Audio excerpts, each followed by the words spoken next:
Joining us right now is former homicide detective and Fox News contributor Rod Wheeler and Milwaukee County Sheriff David Clarke. Gentlemen, good to see you. Thank you so much for joining us. Good morning, Maria. Sheriff, let me kick it off with you because we see these pictures, these cops beating up this individual. He had already surrendered. What's your takeaway? Well, you know, I don't have all the facts, obviously. The video is only part of it. I understand he led, these officers on a high-speed pursuit. Builds up a lot of adrenaline and anxiety in those situations. I'm not rationalizing anything that's not necessary here, but I want the investigation to play itself out, and I want to learn all the facts before I comment any further on it. Understood. Rod Wheeler, where do you see it?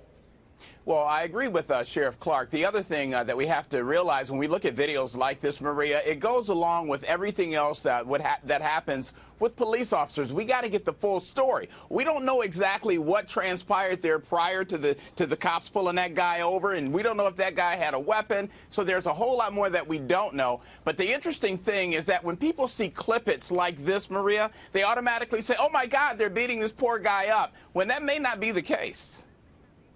Okay, so we really do need more information in order to make a judgment here.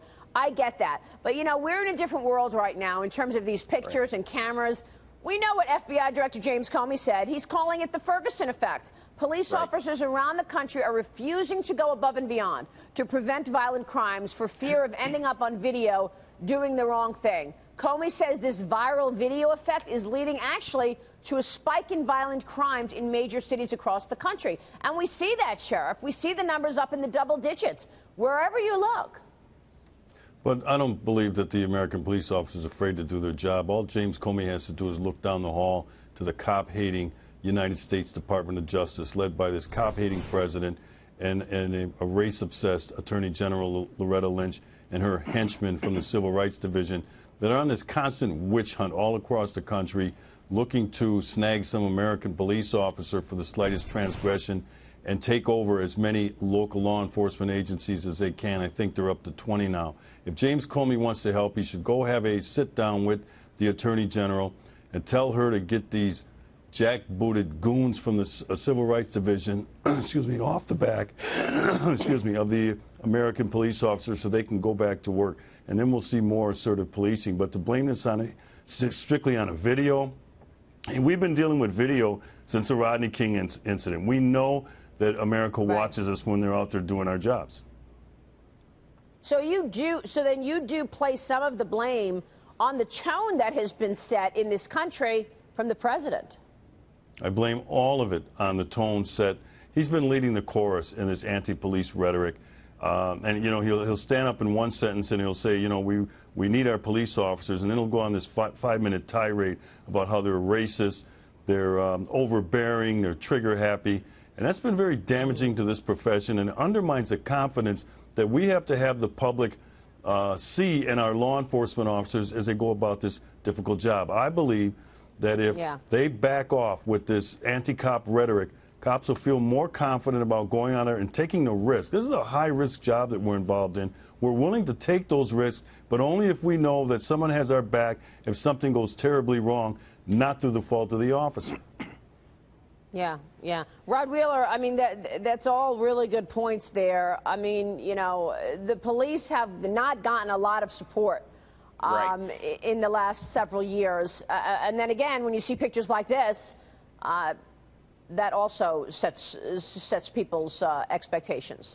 Absolutely it does. And I'll tell you, it's not just only President Obama. I mean, with some of the rhetoric that has come out of the White House and the Department of Justice. But, you know, Maria, a lot of it comes down to the local elected officials. I mean, let's face it. In Ferguson, where I was, as you well know, during the riots, the governor there, Jay Nixon, told the cops to stand down. So we see that. When I was in Baltimore for the riots, the mayor, Sheila Dixon, told the cops to stand down. So the question becomes, and it's a simple question, what do you expect out of your police department? Do you want us to enforce the quality of life issues? But here's the problem, real quickly, Maria. Every time an officer gets out of his or her police car, they don't know if it's the end of their career at that point or not. Why? Because they don't know if some politician is going to back them if they were to try to do their job. And I'll tell you, 99% of the time, police officers do a tremendous job, and we just don't get the backing that we need from our local, state, and federal officials.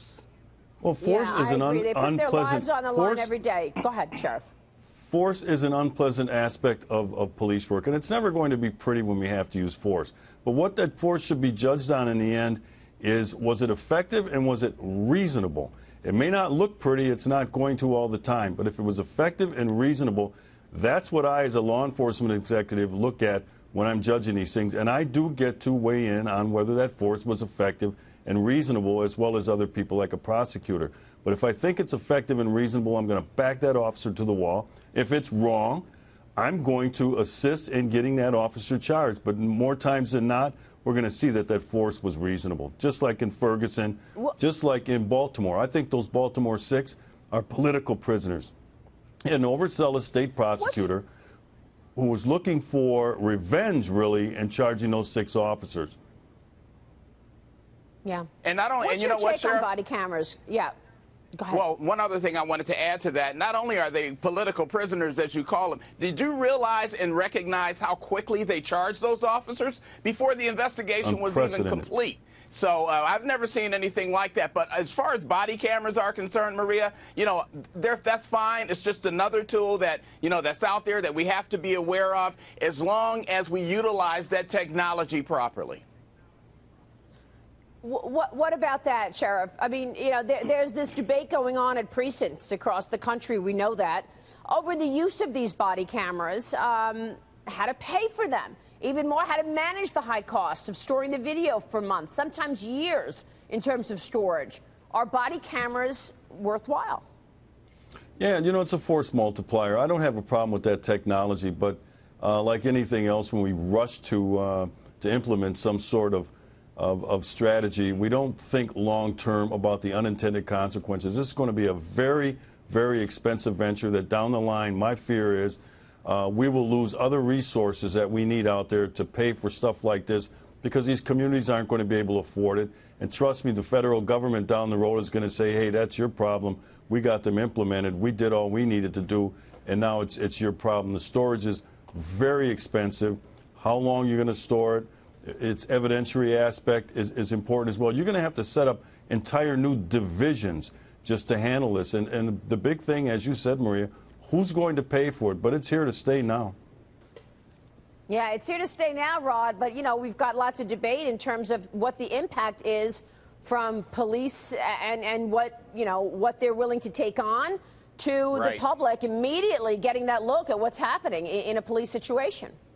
Exactly. And you know what? We're seeing more and more of that. Just as the sheriff said, I mean, the video cameras are going to be here to stay. The body cameras are here to stay. The question really becomes, how are we going to utilize that video image and the videotape, whether it's going to be used for evidence in a courtroom, or is it going to be used strictly to go after the police officer, which I think has been happening. I mean, with the body cameras and every other camera out here, you know, to me it seems like it's to go after the police officer, to second-guess the police officer. And what's going to happen is what we see now. We're going to continue to see a spike in crime, because I'll tell you, if I was in a police car today, I'd be reluctant to jump out the car and enforce quality of life issues. And these are the stories we keep hearing. Gentlemen, thank you very much for your insights.